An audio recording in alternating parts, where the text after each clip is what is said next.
there are two applications of ideal gas law.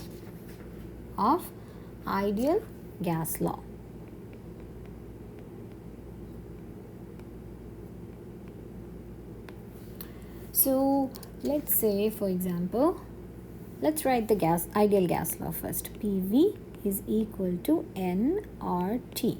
What is N here? N is the number of moles. Now let's rewrite number of moles as mass in grams divided by molar mass of the compound, any gas in this case, multiplied by R over T. Now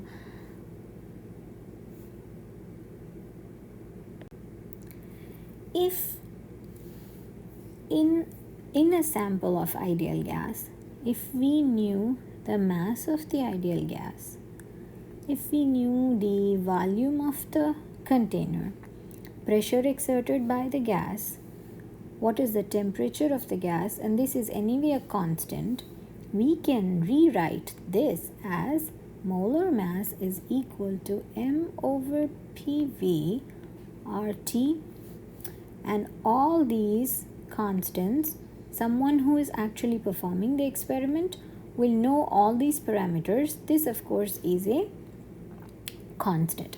So for an ideal gas, using PV equals nRT, using ideal gas law, you can figure out what is the molar mass of that gas given a sample. If you have a sample, you can weigh it out and check the mass of it.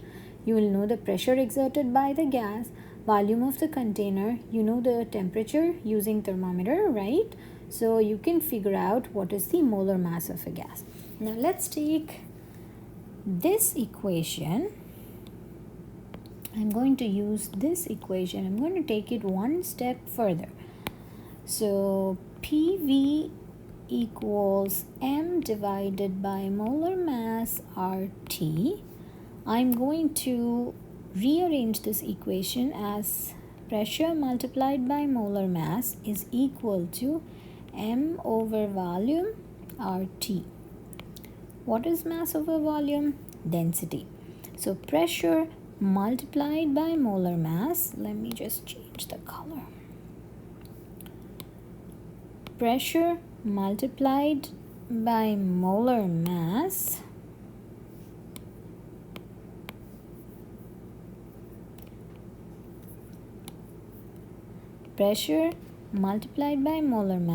is equal to density times RT. So I can rearrange this as density is equal to pressure multiplied by molar mass divided by RT. So if you have a sample of an ideal gas whose molar mass is known, you can measure the pressure and temperature and calculate its density using this formula.